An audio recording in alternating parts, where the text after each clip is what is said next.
मुअज़्ज़ज़ सामईन इकराम, अस्सलामु अलैकुम व रहमतुल्लाहि व बरकातुहू। आज मैं आपको यमन का बादशाह और उसकी सल्तनत और उसके बारे में बताऊंगा। तो चलते हैं, आपका टाइम ज़्यादा ना लेते हुए वीडियो की तरफ।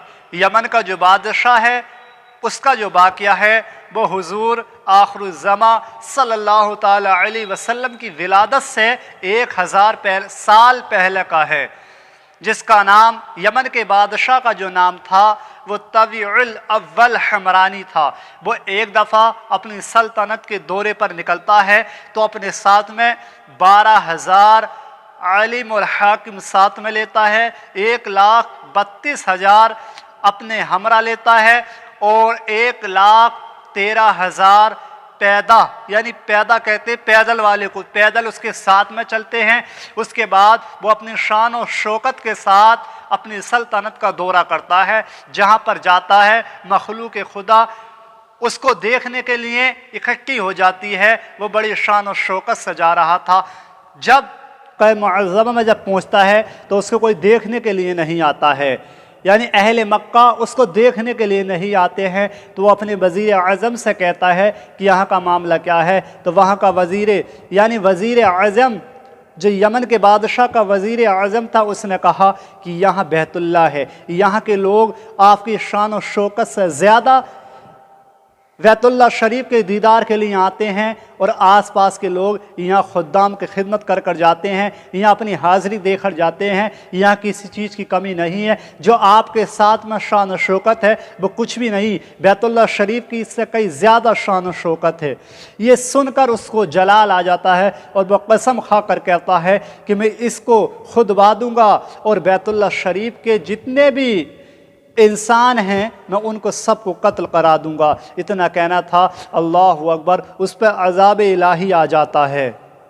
उस पर अज़ाब क्या आता है कि उसके मुंह से, उसकी आँखों से और उसके कानों से बदबूदार मादा निकलना चालू हो जाता है और इतना ख़तरनाक होता है कि कोई भी उसके करीब नहीं बैठता है, कोई भी उसके करीब नहीं जाता है। उसका काफ़ी इलाज किया जाता है लेकिन बादशाह को कोई शिफा नहीं मिलती, कोई फ़ायदा नहीं मिलता है। एक आलिम रब्बानी उसके पास आते हैं और कहते हैं, नवज़ देखकर उससे कहते हैं कि अजीब मामला है कि इलाज हो रहा है ज़मीनी और बीमारी है आसमानी। तो वो वज़ीर से, यानी बादशाह से कहता है कि आपने अगर कोई गलत इरादा किया है तो आप उससे तौबा कर लीजिए।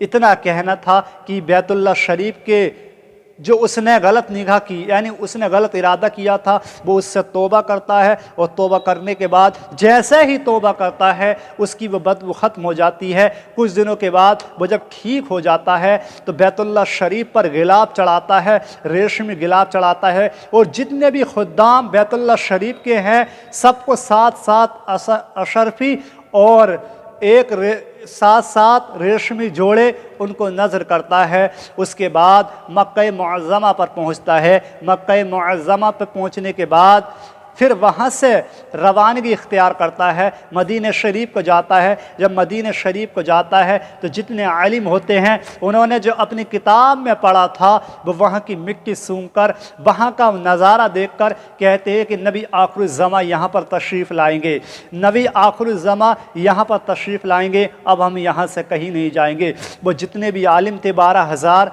और हाकिम, वो सब यही कहते हैं कि अब हम यहाँ से नहीं जाएंगे बल्कि हम यहीं मर जाएंगे। या तो दीदार नबी हो जाएगा या फिर दीदार नबी नहीं होता है तो नबी की जिस टाइम विलादत होगी और वहाँ से उनका गुज़र होगा, अजीज़ान मिल्लत इस्लामिया, उनका अकीदा देखिए, उनका ईमान देखिए कि उनका अकीदा क्या था।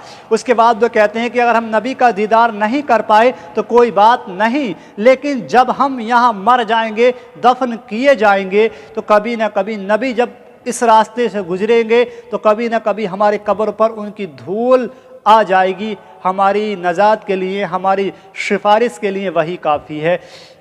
ये उनका इरादा था। وہ بادشاہ جو ہے ان عالموں کے لیے وہاں مکان بنواتا ہے اور کھانے کے لیے پینے کے لیے ان کی کافی مالی امداد کرتا ہے اور 1-2 منزلہ مکان بنواتا ہے اور ان عالموں سے کہتا ہے کہ جب بھی آخر الزماں یعنی حضور نبی کریم صلی اللہ تعالیٰ علیہ وسلم یہاں پر تشریف لائیں تو یہ ان کی مہمان نوازی کے لیے ہے۔ سب کو 1-1 منزلہ مکان دیا تھا لیکن نبی کے لیے اس نے 2 منزلہ مکان بنوایا۔ سبحان اللہ، دیکھیے کہ جب انسان توبہ کرتا ہے اور جب سدھرتا ہے تو اللہ کس نعمت سے نوازتا ہے۔ اس کے بعد روانہ ہونے سے پہلے اس نے ایک خط لکھا، اور خط میں کیا لکھا آنے والی ویڈیو میں ہم آپ کو بتائیں گے۔ خط لکھنے کے بعد اس نے اپنے عالموں سے فرمایا کہ آپ اس خط کو آخر الزماں یعنی نبی کریم صلی اللہ تعالیٰ علیہ وسلم کی بارگاہ میں پہنچا دینا۔